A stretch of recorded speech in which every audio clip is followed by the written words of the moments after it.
Good evening and welcome to Rock, Paper, Hand Grenades. I'm your host, Joshua Solomon. JP is out on another special assignment tonight. We should be hearing from him next week. As always, Rock, Paper, Hand Grenades is sponsored by the Wilson Hill Pistol Club right here in Manchester, the oldest sports shooting club in the state of New Hampshire. 1732 Lakeshore Road. You can find us at wilsonhillpistol.org. If you're watching online, you can see that address at the bottom of your screen. Training. The next training session scheduled at the club is September 22nd. That's a Sunday. You can go online to the website and get information and register. It is the Defensive Handgun 1 class, so you do have to have NRA Basic Pistol or the Fundamentals class in order to move up to the Defensive Handgun class. So that can be registered, and it's for September 22nd. And it's an all-day class, and it's a fun class. I've done the Defensive Handgun 1 and 2. These are interactive. They're fun classes. There's classroom portions, there's legal portions, and there's range portions. So check that out. Tonight we have a returning guest, the Honorable Glenn Cordell, and Glenn has brought a guest with him as well. Yes. Miss Jody Underwood from Croydon, and we've been working together for a little while now, and trying to advance education freedom in New Hampshire. Yeah, so we've talked about this subject a lot on this show with various state reps and senators. We talk about the education freedom accounts. We talk about some of the troubles we had getting some of that passed a couple of terms ago, and then we've got a whole bunch of friends on the other side of the aisle that keep trying to sabotage it. So tell us what's going on. Sure. Well, in terms of sabotage, let me just add, in the past 2 years, I guess, we've had 26 bills that we've had to defend against. So it's not an easy task either with such a slim margin that we especially have. This past year. Yeah. It was very difficult, but we hung together. And I think we heard from parents and kids who like the program, and so we've been able to defend it. But Jody and I really want to take it to the next step, I think. Yeah, I mean, we've been talking about that. Like, there's some other things that we can that we can get out of this if we do it right. So where we are now is we have these education freedom accounts, and what does that do? That allows parents to move out of district, well, stay in their district, but move out of their district and get some funding. But on the other side, some of that funding comes out of the local school and gets transferred. So tell us what's the current status? That never happens. But that's what the other side wants you to think, right? Right. That the schools that the students are moving away from public education are being defunded. No, the costs are just going up with EFAs. Well, I have a hard time believing it myself, because in my district, my taxes for the school are something like 67% of my tax base. Sure. And the town just keeps voting more and more in there. You know, all of the salaries keep going up, and then all the programs they want to go right into that school budget, and it's killing my taxes. So I have a hard time believing that the schools can't exist on the money they have, and then they start complaining about these EFAs. Well, that's a whole nother level. Yeah. So anyway, let's get back to what's the state we're in right now. Right now, our EFA program has a family income cap of 350% of federal poverty. We tried valiantly to increase that last year, but failed at the last minute. We'll see what happens in this next term. So what is that number? Like, my kids are all out of school, but what is that federal poverty level? $109,000 for a family of 4. is the cap. That's the cap. Yes. Right, so if I make more than that, You don't qualify, even if it's $1 more. I don't think I ever That's would have right. qualified Right. between me and my wife. So we've done looks at salaries of professions. So if you're a teacher and a nurse as a married couple, you probably would not qualify. But Right. you know, most people would consider them as middle class. Yeah, sure. Well, not even. I mean, because if you take that salary or the 109, you got to make just over 50 grand in order to be out of the program, right? Each person, each worker needs to for only a make two-parent household. Yeah, two-parent household That's only right. needs to make 50 grand each, and that's not a lot. No, it's not. So, all right. Anyway, I was just curious about what the number was. Right. So what the next thing that we're doing here is helping families. So we started a nonprofit organization called Education Options, or EdOpt. Okay. And our mission is to basically educate, support, connect families to help them understand all of their education options. And we're actually we have quite a rich set of education options in New Hampshire. So this is with or without EFAs. It's Right. like that is sort Right. of No, that's actually Yeah. good, right? Yeah. Because even before EFAs, people had options, but there wasn't an educational system out there. People weren't learning about their options. Right, because who's telling them about it? Exactly, That's and the right. public schools don't want to tell you about those options, Right. Because they want all of that coming into their system. That's why we feel Yeah. that an organization is necessary to reach out, go to parents where they are, in effect. Reach out to them and let them know what the options are and maybe what the best fit for their child is, whether it's their public school or a private school or one of a series of tutors, therapies, etc., that are all allowable expenses in the EFA program or tax credit scholarships. Right. There are many options out there. Those are the two funding options. But then, so that's more from the traditional side, but from the non-traditional, it also supports homeschooling and learning centers or That's micro right. schools, or Yeah. pods, right? There's these names that get That's a new thrown big around. thing.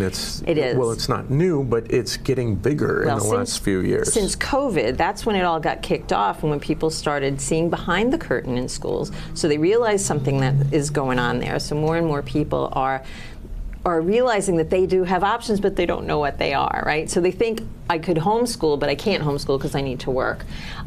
So therefore, I need a drop-off program, and they think if you can't homeschool, that's all there is. But there are so many options, even in the traditional side. So there are learning centers all around the state that are places that will, they help your kids learn where they are and move them ahead, right? So in Newport, we have one called Micah Studios. There's Latitude Learning in Derry. There's a whole bunch. So are these, you said drop-off centers. Are these drop-off centers? You drop your kids off and can. they're essentially homeschooled? You have to officially homeschool your kids to use these programs. Gotcha. That's correct. Yeah. Gotcha. Right, but you could go for, let's say, 2 days a week to this learning center and homeschool another 2 days a week. That's right. So it and a provides lot of flexibility people- for the parents and for the kids. Yeah, right. the idea of homeschooling is we all came up, a majority of us come up through the public school system, and our idea of school is 7 a.m. to like 3 p.m. 5 days a week.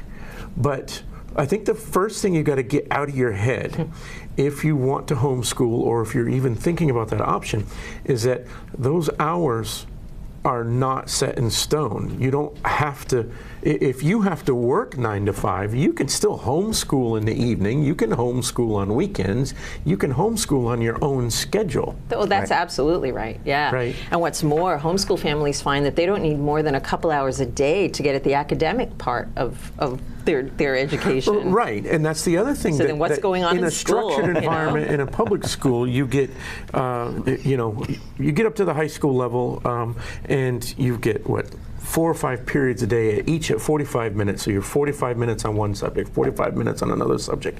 But when you're focused on 1 or 2 of your own children, do you really need 45 minutes to get a concept across? Well, it's better than that. If your kid is really deep into something and 45 minutes has passed, you don't ring a bell and say, let's do something Right. else. If he wants to continue, Yeah. That's right. You don't break that train of thought. That's right. And you let them, okay, so they spend more time on this subject today and they get ahead. And so on the next day, and it's something that they're interested in. And that's So, important too, yes. is to focus on that. Right. If it, we're all focus on grades, right? We want straight A's across the board, right? So let's say you have 6 or 7 classes. You want straight A's. I don't know, how many classes does a typical student have? But anyway, the idea is, why does a student need straight A's or even a graded score in something if they're proficient in their English and math skills, but their humanities is something that they want to focus on, and that's something that's going to be their career later on, or vice versa. They, science and whatnot. Let them focus on that and excel at that in homeschool, and get the passing scores and the standardized testing, whatever it is they do, and you can tell me about that too. How do you test homeschool children and compare them, for college entry and all those things, right? But the idea is if they're going to focus on this and they know they want to focus, let them focus on that, and these other things. Maybe we don't have to spend as much time on it. But we do need to get them proficient, get them up to the proficiency level, and let them excel at the things they want to excel at. Right. And parents are going to be more focused on doing that, helping their kids do what they're interested in, and taking those areas of interest. And it's more than just interest, but things that they might be good in, even if they're not necessarily interested in it. That's up to the families to help move that along. And it's funny, I'm reminded of a kid I knew. He was like 7 or 8, and he was being homeschooled. And he would watch these videos, like his parents got him this curriculum where it was videos and they watched somebody teaching a subject. And he was like, he's 7, right? He never went to public school or anything, or any school. And he was like, I don't understand how kids learn in school if they can't rewind. Which is a fascinating question, a very insightful one, because if you miss something a teacher said, you can't say, wait, can you start that again? I think we've all had that problem where you're note-taking, especially in college, at least for me. Taking notes, and I either didn't understand it, didn't fully grasp it, so my notes aren't correct, but we're now 10 minutes past, right? The instructor has moved on, and I got to tell you, it was thermodynamics 1 was my killer. That's the one that killed me. That's where they weed kids out. Yeah, right? It was engineering, right? So, but on the other hand, I walked into physics class and just stared and got an A, right? Like that came calculus-based physics came naturalist to me. I didn't have to study. I didn't have to, and I could ace all the quizzes. But then there's this other, okay, I need a little extra, like you said. I need a rewind button. Yeah, that was brilliant. Right. Yeah, and really the focus of what we're trying to do is to let parents know what the options are.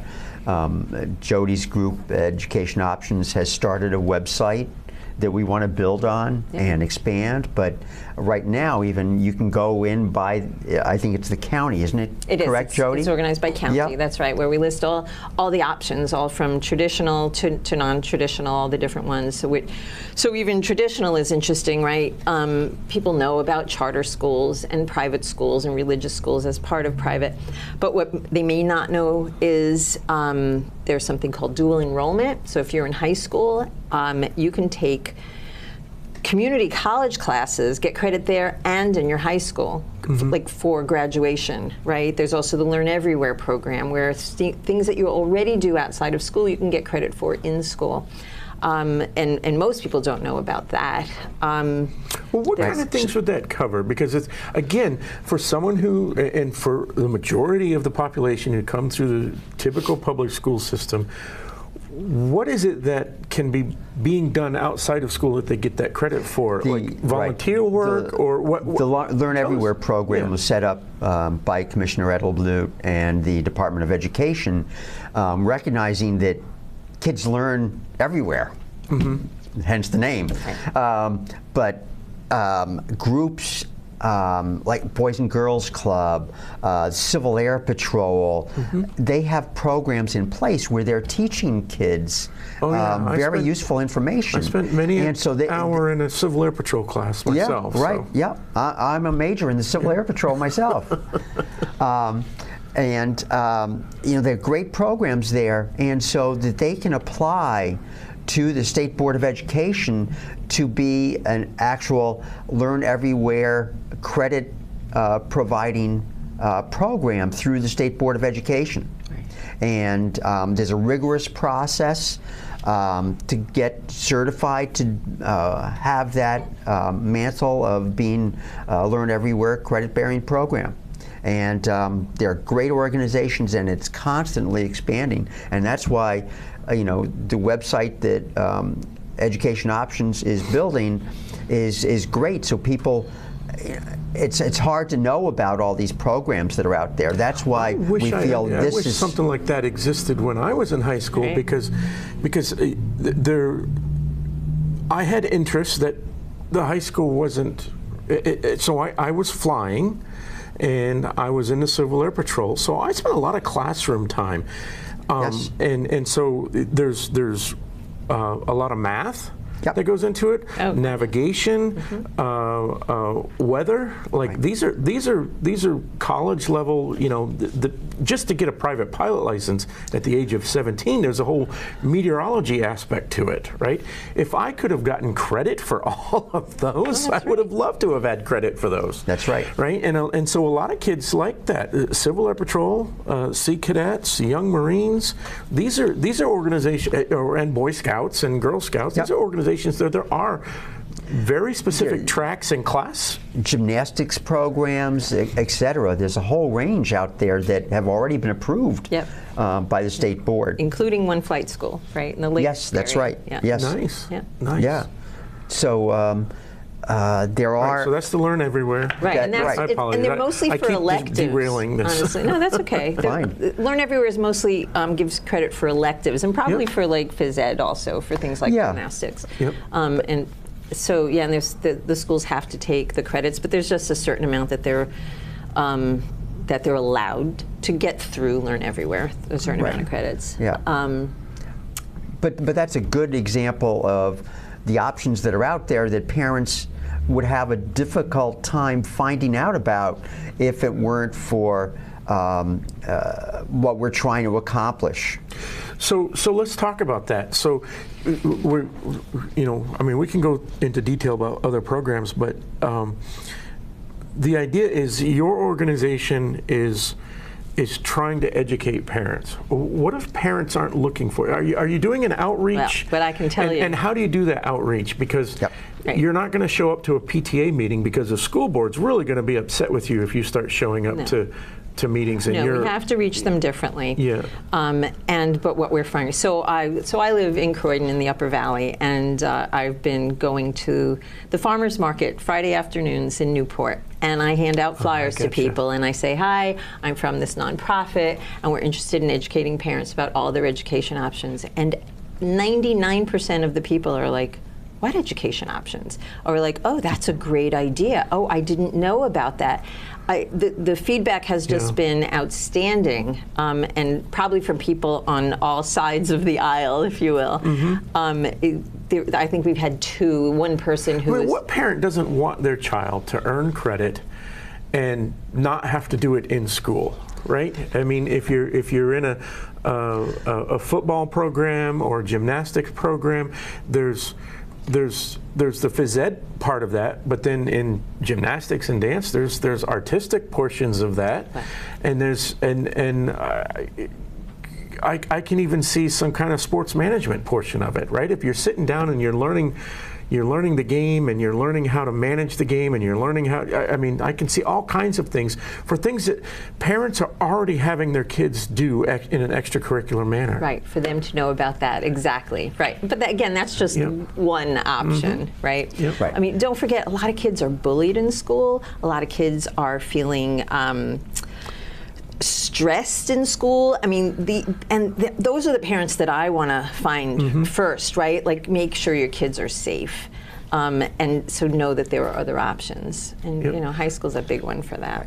And I think a lot of people would think that, okay, there are other options. There's the religious schools and the charter schools. And I think the first thing that comes to people's mind is, I can't afford that. Right. Right. That's right. And so we tell them about EFAs and tax credit scholarships. And yeah. there's a range of options out there. That's right.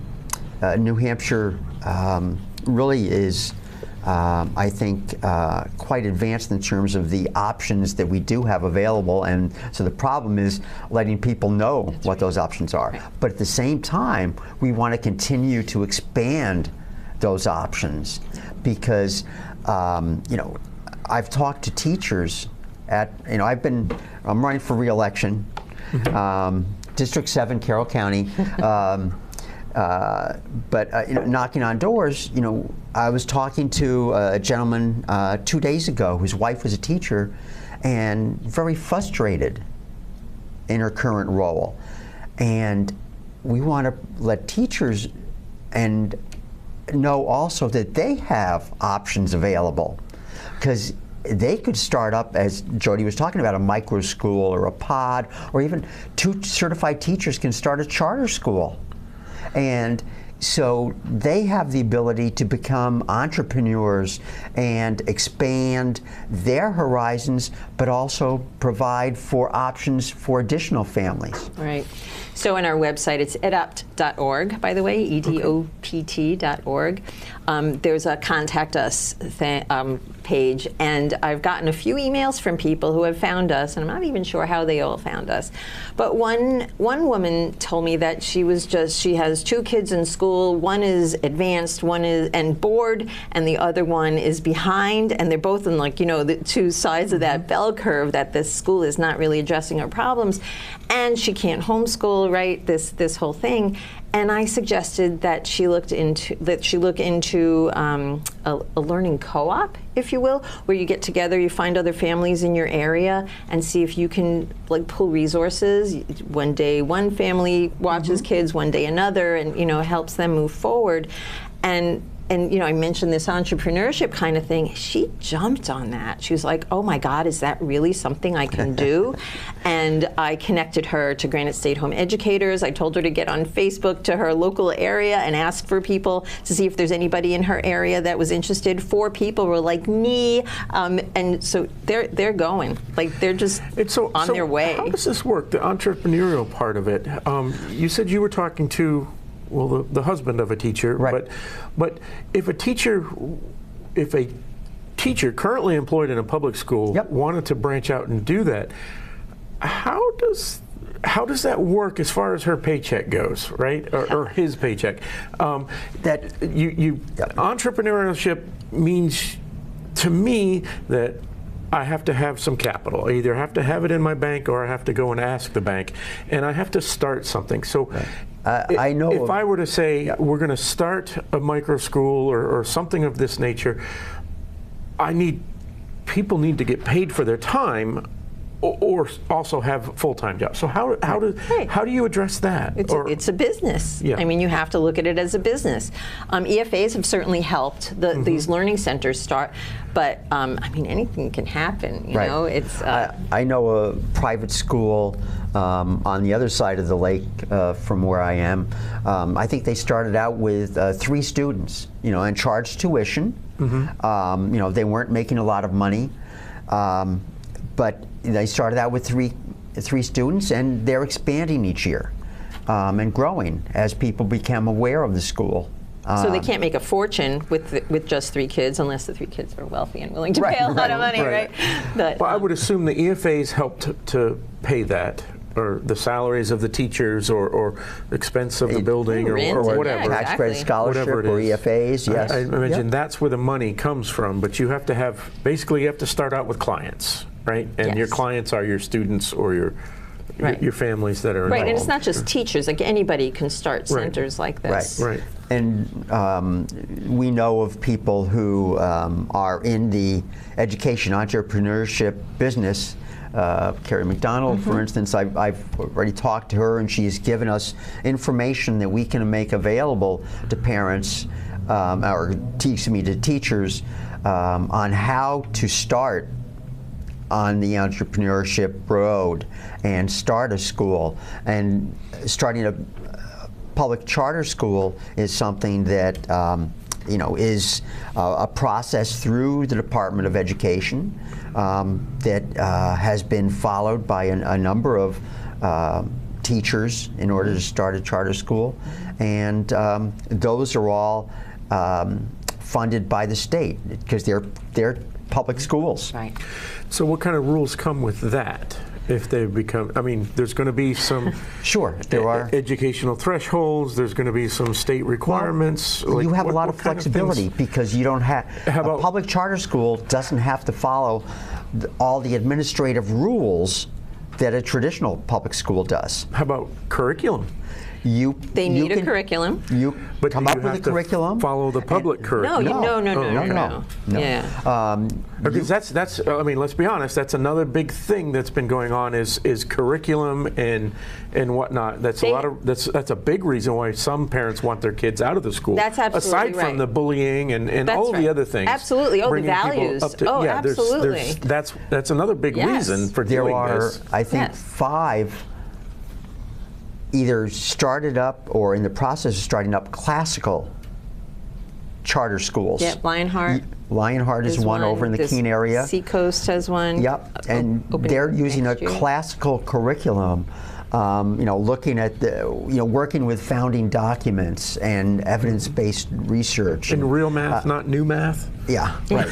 Yes, actually. And yeah. so they would take that curriculum that they want to use and present that as part of their application to the State Board of Education. That's right. how it works. Have any of these schools had trouble getting through that approval process? Well, I assume they don't become schools unless they get through the approval no, I understand process. that, but I mean, I'm sure that at some point a curriculum or a requirement has fallen short of what the state board wants. Have you encountered that and helped folks get through that? The department works with you. Right. Okay. They have a charter school section to work with people who are trying to start a charter school, to advise them along the way on how there's a number of things in statute that has to be in the application for a charter school, and the department is there to help them to complete that application. I got you. And take it to the state board. And the thing about curriculum, they have to show any curriculum they propose has to show evidence of working. That that kids will learn from it, that it's a valid curriculum. So you can. I'm sure that there are places where you can, like you said, grab a classical curriculum and there are, and use yes. it and use the history of that as evidence. Yes. Yes. As and in having worked. fact, so Lionheart. Yep. The Lionheart. There's more to that name. Lionheart Charter School, whatever. They're in Peterborough. If they wanted, they could expand their charter and open another school. And that's even easier than starting from scratch. Oh, I got you. They've advised other Because people. they can say, "Hey, we've got success over here." Yes. Okay. That's Yep. right. That's an Right. easy way for charters to expand. Right. And there've been a number of charters that opened up the last few years. Yes. Yeah. And opening in the next few years, too. Right. Yeah. There's one in my area that's going to be opening next September, and it's North Star Classical Academy, and they're using a classical curriculum made available by Hillsdale College. Yep. Hillsdale. Yep. And several of the classical charter schools are using that curriculum. That's right. So it's a known one. Yes. That's easy. So, yeah. so those types of curriculums are not having any trouble getting past the State Correct. Board of Education. That's right. Because one of my concerns with that, with having to go to a state agency to get approval for your school, is your school going to end up, because it has to follow all the state agency guidelines and pass that test, is your school going to just end up looking like just another public school? That was my concern about That's a great question. You see what I'm saying? Like, honestly, because you and many do of have them to are, follow a certain number of rules. Again, they have to follow the statute. Yeah. They don't have to. They have to give reason for not following the administrative rules. Those are the general ways of looking at it. Charter schools were actually started, it's right in statute, as laboratories of innovation. Oh, we should talk about innovation schools. Yeah, right, yes. That's a good one too, Yes. and it's the same kind of thing. Yeah, but, right, yeah. So, so charter schools are... That language itself suggests that it should be they're different, That's right. radically different That's from right. a typical There are public school. agricultural charter schools. We used to have an equestrian charter school in New Hampshire. So that there were all sorts of options. I looked into starting an agricultural charter school. But for instance, why not have an agricultural charter school? They would be in session during the summer and maybe off in the winter. In the winter. Brilliant. Yeah. Right. Yeah. So they have that flexibility in a charter school. Several years ago, I wrote legislation for public schools to become innovation schools, so that they could write a plan for how they wanted to innovate, and get waivers from some of those administrative rules. And it passed. That and is it law. passed, and Yeah. it's in law, but unfortunately, not too many schools have taken advantage of it. So how long ago was that? I think 4 years ago. Okay, so that's about the same time as EFAs. They were right around there before. Yeah. This is the and then fourth year. also Yeah. also COVID, right? And so there's been all of this back and forth infighting over EFAs and pulling kids out of public school and putting them into these alternative options. So it doesn't surprise me that the public schools aren't going after this. Maybe the public school administrations don't understand the value of it. Or Well- they don't know about it. Yeah, that's A little that's, both. Or it's too that's much part of work it. to try and put the effort in. The argument that was made against the innovative schools legislation was that public schools are already innovating. We don't need this bill. Wow. Right. So I'm I would speechless. imagine that I would imagine that the typical school board, the typical liberal school board, would take on that same approach and say, no, we're not going to do that. Right. That's The what it sounds superintendent like. would have to be the starting person. They'd to have do to that. be They'd the- have to see yeah. a need for doing it and figuring out So the what right would an things to innovative do. school do? They would be able to, First school that focus- applied to Okay, be go an ahead. innovative school wanted a waiver from the requirements in rules for an assistant principal.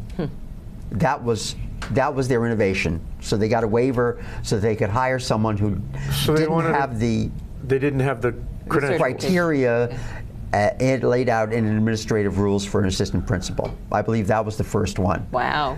Maybe So- you did something. Was it approved? Yeah. So now you have an assistant principal who doesn't meet traditional requirements. Maybe has other expertise and other background that allows I them could to see do that job. working in both ways. I could see that being a crash and burn situation, but I could also see an assistant principal who, spent 20 years in the Marine Corps as a manager and an authority figure training and understands how to train young minds. I could see it going both ways. Right. Yeah. So. But that's just one example of what we're trying to do. With what we're doing. Right. Letting people know. Parents know and letting teachers know that there are education options. Right. And so one of the things we've done is we've had expos. Right. So we had two in Okay. the Upper Valley at different times of day and week just to see what works. And we had the representatives from many of these options show up to the expo, and then we had families come in and walk around, and we did surveys of all the attendees, and everybody was really happy with it. Every single family that came in learned at least one thing new that they didn't know before, and they were all interested too. And the exhibitors all were like, "Yeah, I'm going to come to more if you have more." So It's like a college fair. or is it what? too new? Have you had any follow-up, like? This was like 2 weeks ago. Okay, so it's too new. So it's too new. That was Yeah. my question. To kind of, have these families kind of taken it to heart and taken it to the next step? That's what I was looking for. Well, I can tell you the family that contacted me is taking it to the next step. Good. There was another family that I talked to whose kid is in 7th grade and not reading, not knowing how to read, and she has asked the school district, she asked the school district about it, and their response was, "Oh, don't worry about him learning to read. He can just use text-to-speech." And I was like, all right, you need to get your kid out of that school.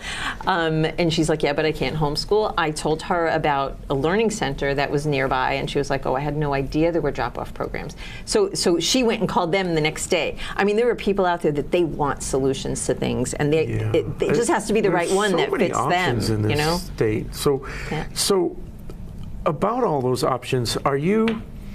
I'm hoping the answer is yes. Are you starting to keep track of some of these centers and options so that if someone comes to you from a particular area, you can say, hey, the nearest is here.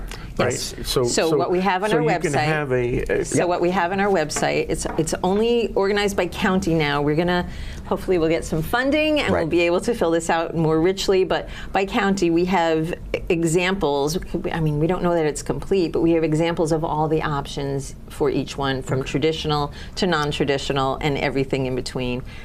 So all the charter schools, all the private schools, all the learning centers, homeschool support groups, homeschool activities, Learn Everywhere certified organizations, community colleges that you can go to for dual enrollment. They're all listed by county. And when we grow it out, when we get that funding, we're applying for grants and so forth. We are a 501c3, by the way. Yes, we got that approved. Nonprofit. Yep. And there'd be a mapping function, so you could look at your address and see what are the options within 10 miles or zoom out, zoom in. Right, exactly. That's exactly what you want. That's good. Yeah. So there is not a lot of states that have started things, or people in the states that have started things like this. There's one in Arizona and there's one in Pennsylvania. I've talked to them both, and we're going to be talking to the director of the program next week from Pennsylvania, who started a program 3 years ago. So they're a little bit more mature than us. Yeah, right. Yeah. That's good. So this is starting all around the country now. Yeah. Cool. Yeah. Cool. And so, we want to be on the forefront. I would have loved some of these options. So tell me about, is there a differentiation about special needs, special education? Because I think I've mentioned it before. I've got, again, they're out of school, but special needs children going through public school, and there were times when it was a real struggle for me, and I had to find me and their mom had to find other options. Yep. And one of our children actually went to a special school, and but these were very difficult things to come by, right? It was hard for us to extract the information we needed to make sure that these things happened. Right. So how does special education fall into this? I'm sure that's another big pushback you get from the state and from the public schools is, hey, well, if you do this, then your child's not going to get the special education attention they need. Right. Or something unless like you're that. in a public school, you're not going to get the services. Right. That's always always the excuse. Except I'm getting parents telling me I have a kid with an IEP and he's not getting the services that they're supposed to be giving him. Well, exactly. In the public You're telling me schools. about a 7th grader who can't read, and that blows my mind. Right. So Yeah. So there's the Parent Information Center. So that's something, they're in Concord, and they are experts in the system of special ed in the public schools here and how to get the what you need. So that's one thing that we have on our website that we direct people to if they need that. And a lot of people do have these questions and issues about special ed. I'm not an expert. I will be learning more and more as time goes on. It's something that's becoming more and more of an issue. There's so many different levels of need there, Yes. and it's becoming more prevalent as over the last 20 years, especially. And there are, as someone who's a parent of a special needs child, there are environmental factors. I mean, there's theories as to why things like autism has tripled over the last 10 years, and 300-400%, 500% over the last 30 years. Right? There are environmental issues, but it's definitely getting more and more. It's becoming more and more of an issue. So anyway, that's one of the things that's always on my mind when we talk about education is special education. I know of a parent who has been in to testify a number of times before our education committee, and her 2 kids were struggling mightily in public school, and she put them into a small micro school, and that smaller environment now, they are thriving. They don't have all the services that they needed in the public school.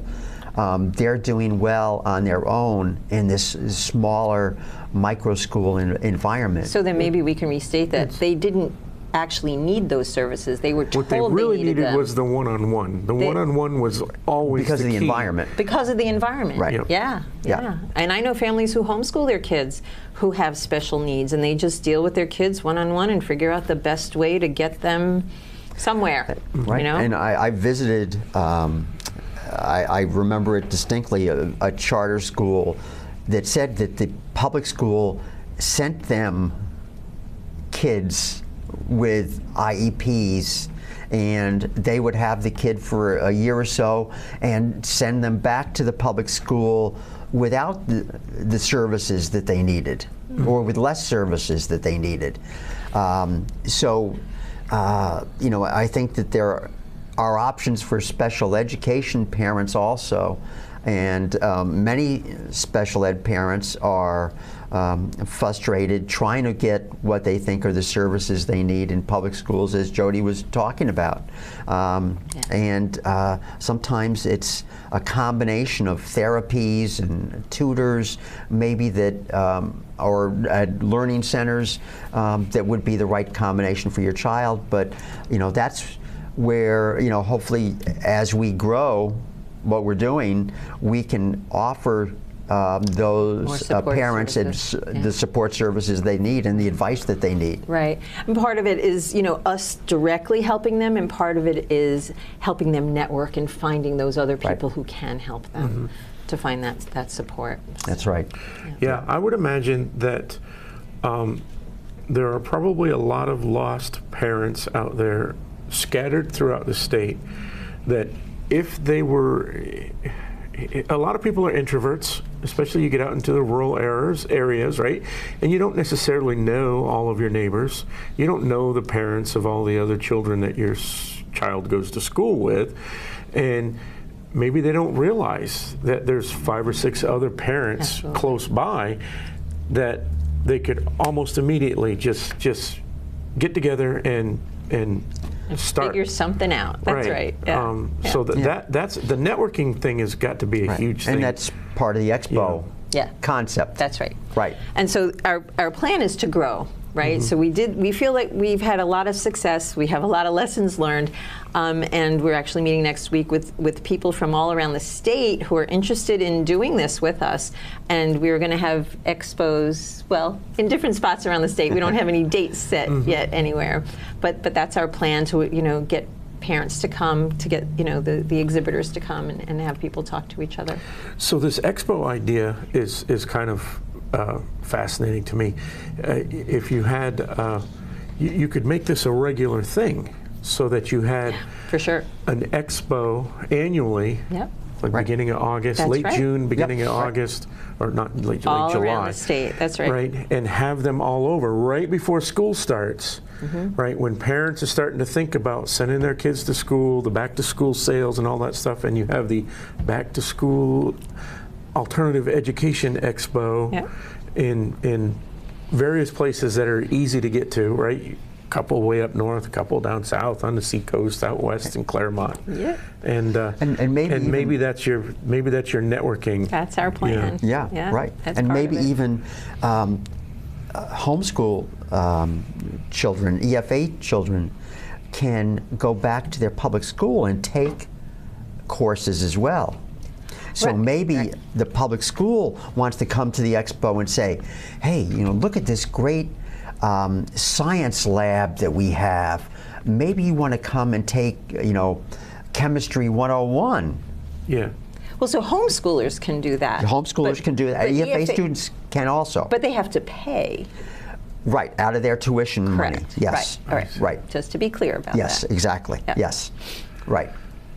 So that's actually a very good point, like a chemistry lab, right? It's not something that a typical homeschool parent is going to be able to provide. That's right. So if you're homeschooling and you need to take chemistry, this option to go back into the school for that class? Any homeschooling family is free to do that. Those who don't take EFAs, they can be on sports teams, they can take classes, they I can knew learn. about the sports teams and the extracurricular. I didn't realize that a homeschool child could be sent to a school for a single class.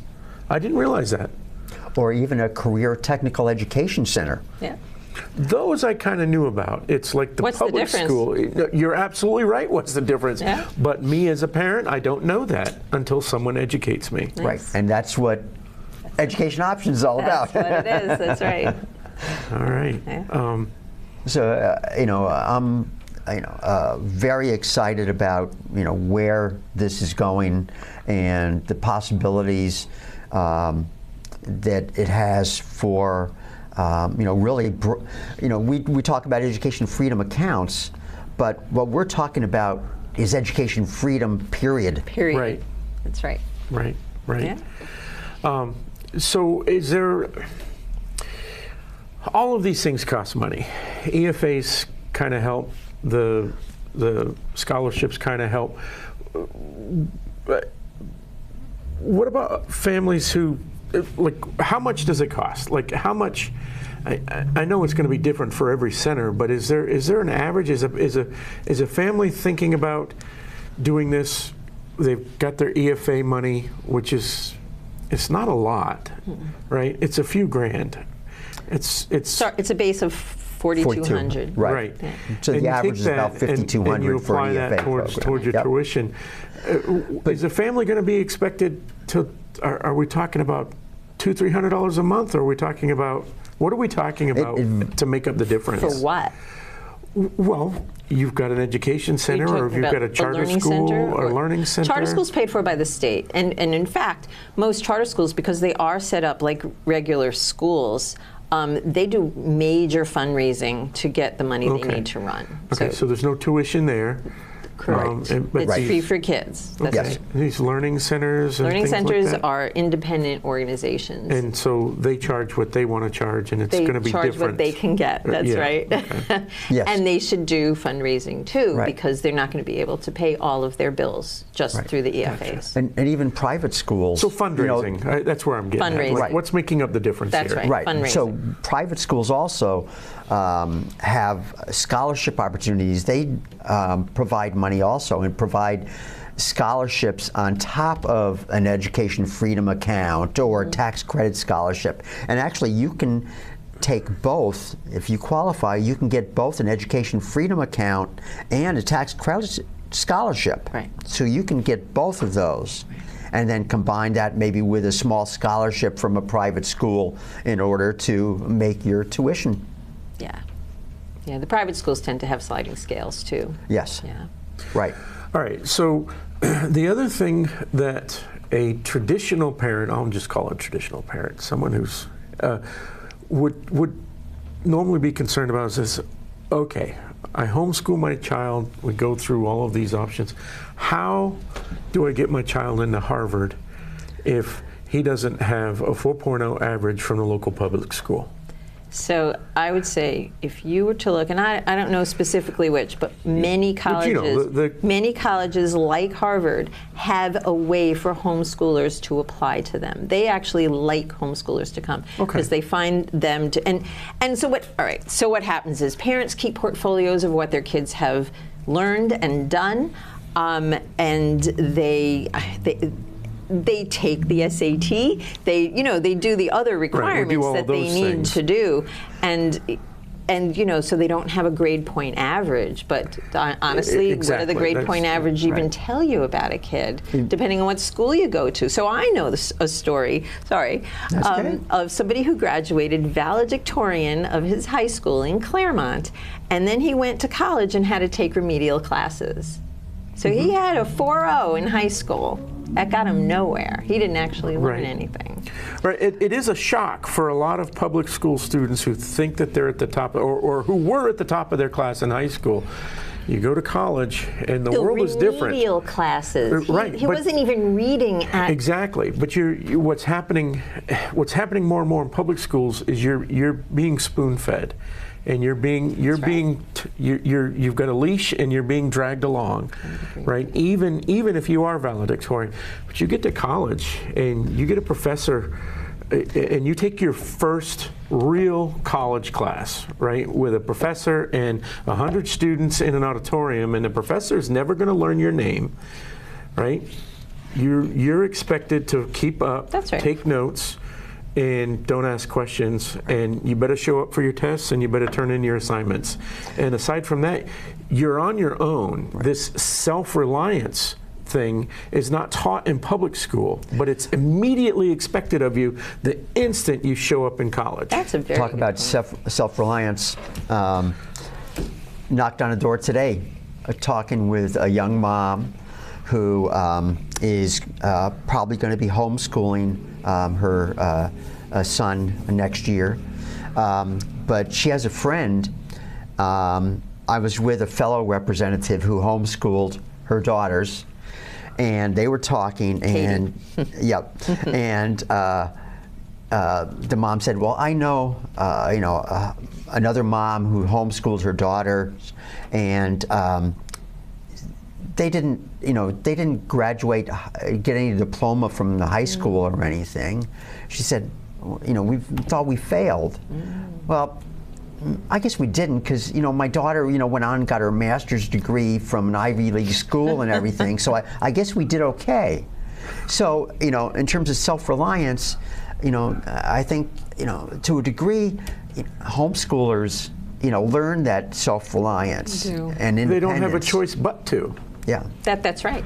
That's right. Right? I mean, because I go back to the question of a 7th grader who can't read. That is nothing but an indicator to me that he was just pulled along in the system. Yeah. Right? And there was no expectation of self-reliance, of learning, so that's. Yeah, there's so many sad stories. That's a horrible, sad story. There's so many. That someone can be that lost in the public school system. I mean, and then the other side of that is where kids bring home report cards that they're doing really well in reading and math elementary school, and then when the parents actually sit down, they realize, wait, my kid is reading 2 grade levels below what they're telling me she's reading, or whatever. There's just, it's a sad state. We're working on revamping reading and literacy in the public schools.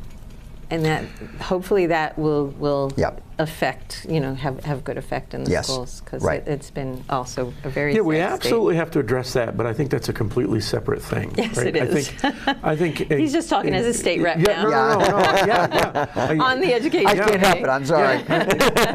We can advocate for all of these great things, and we can probably say to some degree that all of these things are better for our children, educational wise, and preparing them for the real world afterwards. But at the same time, we can't denigrate the public schools to the point where they're useless, right? We have to address it, just like you said. Right. I always go back to a quote from Thomas Sowell, famous economist and I author. love Thomas Sowell. Who I've read said, like 4 of his books. the basic question is not what is best, but who says what is best. Mm-hmm. And I think what we're aiming at is the parents, and give parents those options and let them decide what is best for their kids. Right. And for each of their kids. Each of their kids, because it could be different. It could be different Yeah. for all of them. Yeah. Thomas Sowell has a unique perspective on that, because he is famous for being an economist, but he has a special needs child who is an adult now. And so Thomas Sowell was kind of forced. He's like, me and my wife were very successful economists, but they had this child that didn't speak, but was obviously had a brain to him, and so he had to go out and find all of these resources. He wrote 2 books about his special needs child, and he's not an expert in that area.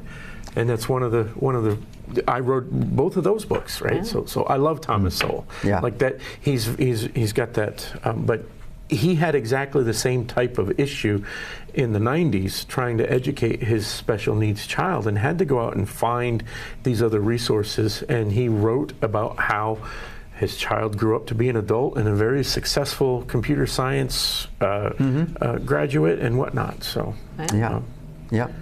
But I think in terms of the entrepreneurs, and what you're talking about really is lighting a fire for that student.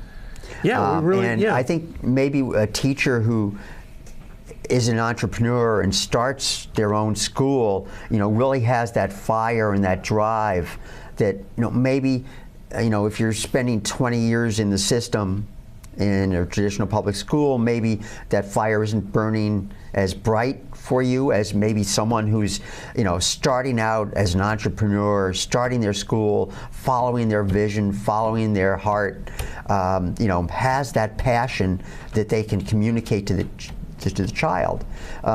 Because, one other quote I'll throw out there from an ancient Greek philosopher, the mind is not a vessel to be filled, but a fire to be kindled. Mm-hmm. Mm-hmm. And I think that should be the aim of education, is to kindle those fires. Yeah, I agree. Absolutely. And those teachers might find that in a freer environment, their own environment, that That's they'll right. have more freedom. Because in schools, they're really constrained as to what they can do. By that 45-minute bell that goes off. And the standards that they have to cover being the operative word. Yep. Yeah. Right. All right, so I have 2 more questions. One, have you had any pushback? Like, this organization is new. Like, at the expo, did the local superintendent show up and say, "Hey, what do you think you're doing"? Have you had pushback? Nothing like not that. At the expo, but in general, is there no pushback? Nothing from like that. There was one parent that, I didn't meet this person, but one of my colleagues was handing out flyers, and this was somebody who just believes in public schools, and he's like, we don't need that. We have public schools, and you should fix public schools if you're going to do anything. Of course, they've been trying to fix public schools for 50 years, or maybe 150 years, and there's been no change. So that's it the got only exponentially worse when Carter created the education department. So. You know what? It was worse before that. It was bad before that. That's not the reason that it's bad. All right. We're pretty much out of time. The second question is, let our viewers know who you are, how they can contact you, any type of information you want people to know. Sure, yeah. I'm Jody Underwood. You can contact me through our website, edupt.org. Go to the Contact Me page and send me an email and I'll get it. Yeah. All right. And I'm Glenn Cordelli. I'm Vice Chairman of the House Education Committee. All my information's online. My phone number is 603-515-0008. If any questions about anything that we can do in the state capitol, I'd be glad to help. All right. Thank you, guys. All right. We will see you next week. We're out of time.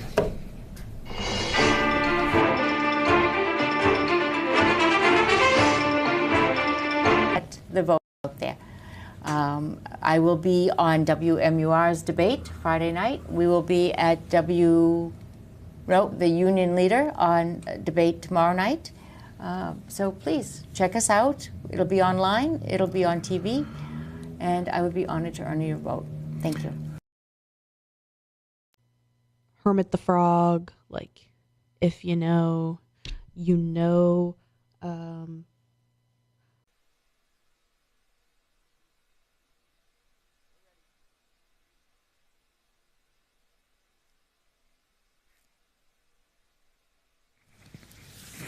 Thank you so much for showing that video. That was given to me, and I don't know how he ended up doing that or getting that, by the way. Chris Bright, who his sign was the first one. Christopher, his name is Christian Bright. He's running for Congress, and I guess he decided to put that sign up, and I had mine up earlier. And you saw that video. I don't know if people actually saw that at home. I'll try to post it to Facebook. People should see that.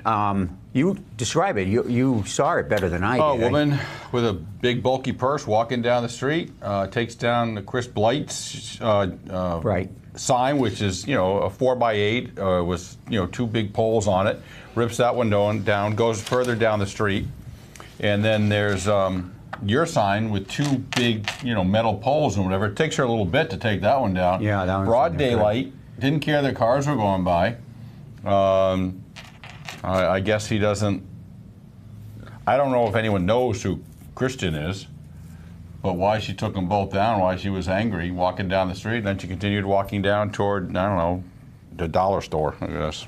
Yeah, I haven't seen it as clear as what we were just seeing, and I had my back turned, so I'd love to see it again. It doesn't have to be now, but maybe a little later. He's got it queued up. We can show it again. I'd like to see it because I haven't really seen. I saw it on his phone, and I asked him to send. I did not see this. Here we go. She's a pretty thin girl. Looks like she crossed all the way over from the street.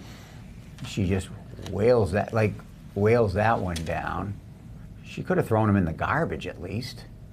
Beautiful garbage can. Oh, she's really deliberately taken her. Like she looks like she's done this before. Most people just kick them. And then she just walks along. Gosh, I wish we had a video of who she was. That would be awesome if we knew who that was. Well, there is another video from the camera on the front side of the building. Whether or not you can see her face or not. Well, that's right. There's another one. Another I don't camera think he got that one. So it looks like she crossed the street too. So there is another camera angle. Video. I don't know if he was going to send that to the police or not. I don't know. Yeah. Oh man, that would be great. I just want to catch one person because I've had a few, not crazy bad, but a few that have been disturbing and in particular locations too, particular spots. Well, I mean, hey, this is standard operating procedure. In Manchester, I gave an interview last night, and I say the same thing I've talked to for 10 years. Manchester, politics is a full contact sport, and people don't care anymore if they take your signs down or whatever they do because people driving by don't care. There happened to be a camera there. Probably doesn't know that it's a crime. Probably doesn't know what the deal is. Who knows? But they Joe, know it's not something appropriate, obviously. Well, whether it's not appropriate legal. or illegal and whatever. What's the difference between illegal and unlawful? Good question. One's against the law, and one's a sick bird. Correct. So welcome back, Joe. It's nice to see you after a couple of weeks. 3 weeks it's been. This is the longest I've not been on TV since October 15th of 1999, as we close in on our 25th year of doing public access television. I've never, ever gone 3 weeks, I don't believe. There might have been a time, I don't think I was doing a show back then when I went away for 3 weeks with a friend of mine. We went to Hawaii for, I think it was 3. And it was a great trip. But I don't think I was doing the show at the time, but maybe I was, but I don't think I've missed more than 2 in a row, and that's very, very rare. You were off campaigning and going all over the first congressional district. This has been new for you to go all over. Give us some tidbits about what you've been up to. Well, you would not believe it. Because I can't believe it. I think it started on June 14th. I don't think the campaign really kicked off for a couple of weeks after that as we tried to get moving on things. But I started getting invited to events. And so an event like last week, I was in Merrimack, Goffstown, and then Wednesday I was in Laconia. So I went to 3 different places to speak, generally speak to the town's Republican committees. Like Manchester has a Republican town committee, so people get invited, like all these candidates have been invited, and they go speak, and then you get to hear what the candidates are. Hey, and Brian, when you have a chance, sorry, you want to take down the moniker behind us? Yeah, put up the Joyce Craig on the picture of Joyce on Adam on WMUR with Adam Sexton. That's a great back shot.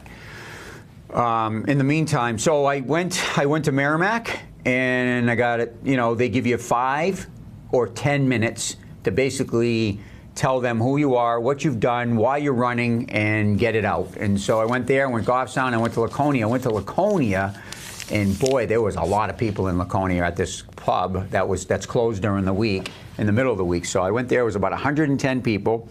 I walk in with my red shirt, Levasseur for Congress, a hat, blue hat, Levasseur for Congress, and no one. I mean, I probably knew 3 people. And I walked in there, and people are looking at my shirt, you know, like, who are you? They knew me, but they're not like huggy, lovey, friendly guys. It's like going, every movie you ever walked into. You're the city boy. Yeah, I'm a city guy, right? So, Laconia. but I had my jeans on. I mean, I didn't look out of place. I thank God I didn't wear a suit, coat, and tie. Nobody was. So every time you go to these events, Holly's there, Mr. Prescott's there, or Mr. Bright. So these poor guys have to hear my spiel every single time. Well, you got to hear theirs all the time. And I have to hear theirs and whatever. But you get to the point where you literally tune them right out. You know, you're just like, okay, you're just in la la land. And I get up there, and I really never know where I'm going to go. I just go, and it works out. I mean, people like to hear the story of Manchester, the fact that you know, the city's turned red. We have a red board. We have a Republican board. They like hearing about Joyce Craig. That a lot of people are not familiar with her, especially out of Manchester. So we think we're like Las Vegas, you know, like we really think we're the king poop here. Like we're number one. Everybody knows what the hell's going on in Manchester. They don't give a crap about Manchester. They don't think about Manchester. They don't come to Manchester when they're far away, right? They'll hear little things, little tidbits here and there, but they really don't have a great understanding of what Joyce Craig has done to the city. In Laconia watch Channel 6 News out of Portland, Maine. Right. So there's nothing going on here, right? They don't watch Channel 9. And Channel 9 is really the big show, and there's really nothing else. The newspapers have really collapsed on themselves. A couple of them, I think they have paywalls. People don't want to pay for them, so you're not getting real hard-hitting news anywhere. Channel 9 still watched. I mean, we